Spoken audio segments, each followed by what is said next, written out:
نماز قبول نہیں ہوگی. اور فرمائے گا کہ جناب اس کو باقاعدہ مسجد بنانا پڑے گا.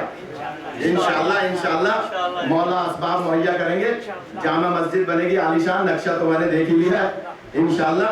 تو میں عرض کر رہا تھا کہ جناب مولا نے فرمایا کہ میں علی ابن ابی طالب پوچھ رہا ہوں, نماز جنازہ پڑھاؤں. میں اگر یہاں نماز میں 1 مہینے کے لیے ہوں, ریگولر نماز یہاں پڑھا رہے ہیں ہمارے بھائی عاشق صاحب, اگر عاشق صاحب دوران نماز کوئی نئی بات پڑھ دیں, نئی چیز, تو پیچھے بیٹھے ہوئے کوئی بھی حسنین بھائی یا کوئی بھی آبا کھینچیں گے کہ یہ آپ نے کہاں سے پڑھ دیا, اس سے پہلے تو ہم نے سنا نہیں. اتنی اویئرنیس ہے نا پڑھنے والوں میں کہ مولوی نے نئی چیز کیسے پڑھ دی. وہ عرب کے بدو مولا علی کی تاریخ سے بھی واقف تھے, مولا علی سے بھی واقف تھے, مولا علی کے بابا سے بھی واقف تھے. ان کو سمجھ لینا چاہیے تھا کہ اس سے پہلے کسی نے نماز جنازہ پڑھانے سے پہلے اجازت نہیں مانگی, علی کیوں اجازت مانگی. یہاں لے جانا چاہتا بھائی, وہ کہہ لیتے نا کہ علی آپ اجازت کیوں مانگ رہے ہیں. میں قسم کھا کے کہہ سکتا ہوں اگر عرب کے وہ بدو یہ راز سمجھ لیتے تو اپنے بندے سے ہاتھ نہ دھوتے. لہذا انہوں نے کیا کیا, ہاں وہ تو نعوذ باللہ مذاق کے موڈ میں تھے کہ علی نماز جنازہ پڑھائیں گے, ہم سیٹی بجائیں گے, وہ کھڑا ہو جائے گا اور اس کے بعد ہم کہکہا لگائیں گے, نعوذ باللہ علی کی توہین ہو جائے گی. یہ پلان کر کے آئے تھے, انہیں پتہ ہی نہیں کہ کائنات میں کوئی پیدا ہی نہیں ہوا جو علی کی توہین کر سکے. آپ کو سلامت رکھے. امتحان اور بات ہوتی ہے, جو مولا کے امتحانات رسول پاک کی وصیت کے مطابق ہوئے کہیں ہوئے اس طرف نہ چلا جائے, لہذا وہ علیحدہ بات ہے.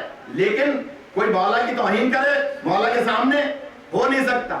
کہا کہ یا علی ہاں نماز جنازہ پڑھائیے. جب مولا علی نے بابا کا بھی نام لے دیا کہ تم مجھے نہیں پہچان رہے, میرے بابا کو بھی نہیں پہچان رہے, تو چلو مولا نے نیت کی نماز جنازہ پڑھتا ہوں حاضر میت پر. زندہ لانے والے, زندہ کو لانے والوں کو پتہ ہی نہیں تھا کہ علی پہلے بنے ہیں, موت بعد میں بنی.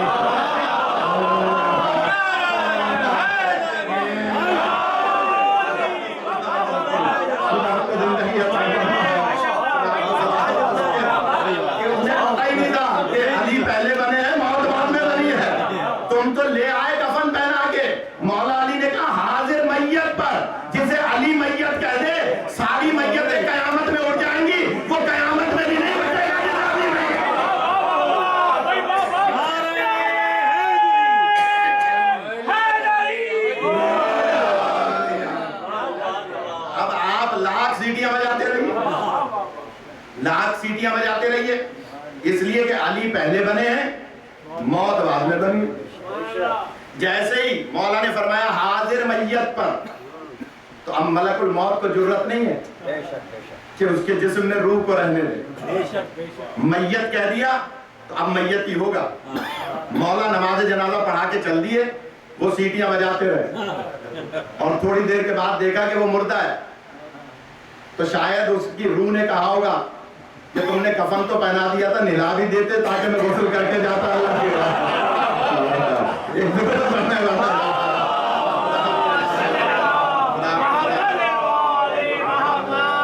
موت پہلے بنی ہے, موت اور حیات بعد میں بنی ہے. یہ 14 پہلے بنے ہیں. 70 ایسے واقعات مجھے یاد ہیں. اگر آپ کہیں گے تو کل سے صرف وہی سناؤں گا کہ جس میں مولا نے کس انداز سے زندگی بھی دی ہے اور کس انداز سے زندہ کو موت بھی دی ہے. اس لیے کہ موت اور حیات بعد میں بنے, 14 معصومین پہلے بنے. ایک درود پڑھنے محمد.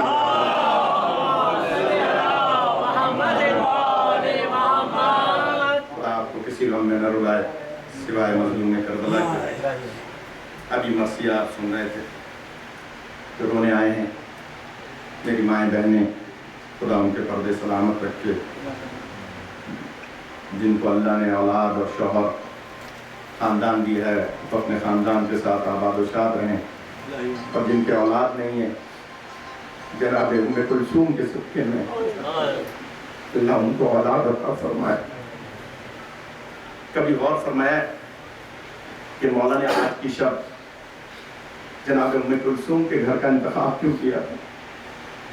ہزاروں دفعہ سنی ہوئی باتیں ہیں، یہ مجالس کا ثمر ہے کہ جو ہر سال آپ کو بچوں کو خاص طور پہ کوئی نہ کوئی نئی بات ملے گی۔ یہ مسلسل انسٹیٹیوٹ ہے شعور بلند کرنے کا، جسے مجلس اعلیٰ کہا جاتا ہے۔ حضراتو، مولا کائنات اس رمضان میں شروع رمضان سے اپنے ساتھیوں سے فرماتے ہیں، بتاؤ کون سا رمضان ہے،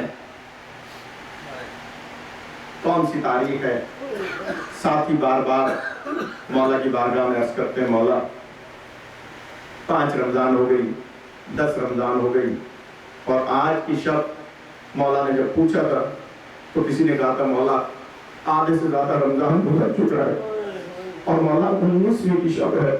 19ویں مغرب کے وقت جب مولا نے آسمان کی طرف دیکھا اور ایک مرتبہ اپنے ساتھیوں سے کہا کہ بس وہ شب آ گئی جس کا میں نے اللہ سے وعدہ کیا ہوا ہے اور جس کا میں نے اپنے رسول پاک سے وعدہ کیا ہوا ہے۔ عزیزانو، حذیفہ یمانی آپ جانتے ہیں مولا کے ایک ایسے محب ہیں کہ جو مولا سے انتہا درجے کی محبت کیا کرتے تھے۔ حذیفہ نے اپنے کچھ ساتھیوں کو جمع کیا اور جمع کرنے کے بعد کہا کہ دیکھو مولا اس رمضان میں بار بار اپنی شہادت کی خبر دے رہے ہیں، اگر ہم زندہ رہے اور ہماری موجودگی میں مولا شہید ہو گئے، مولا کو کسی نے ضربت مار دی، مولا کو کسی نے شہید کر دیا، تو ہم رسول پاک کو کیا منہ دکھائیں گے؟ عزیزانو، دوستوں نے مشورہ کیا، دوستوں نے فیصلہ کیا کہ آج کی شب سے لے کر اور ہمیشہ ہم مولا علی کے پاس رہا کریں گے۔ مولا علی اپنے گھر میں تشریف لے جائیں گے تو ہم گھر کے باہر پہرا دیں گے۔ عزیزانو، جناب علی نے آج کی شب جناب ام کلثوم کے گھر کا انتخاب کیا۔ عزیزانو، آج مولا مغرب کے بعد سے اپنی بیٹی ام کلثوم کے گھر میں تھے۔ میں سوال کروں گا مولا، آخر آپ نے اپنی بیٹی زینب کا گھر کا انتخاب کیوں نہیں کیا؟ آپ نے اپنی زوجہ جناب ام البنین کے گھر کا انتخاب کیوں نہیں کیا؟ آج آپ نے جناب ام کلثوم کے گھر کا کیوں انتخاب کیا؟ تو سنیں گے عزیزانو، شاید مولا کا جواب آئے گا کہ میری بیٹی کی کوئی اولاد نہیں ہے، میں آج کی شب اپنی بیٹی کے گھر بسر کروں گا کہ جب بھی میری شہادت پڑھی جائے گی میری بیٹی کا تذکرہ کیا جائے گا، میری بیٹی کا ذکر کیا جائے گا۔ عزیزانو، جناب ام کلثوم کی اولاد نہیں تھی۔ ایک روایت مجھے یاد آ رہی ہے کہ جب عاشور کی شب مولا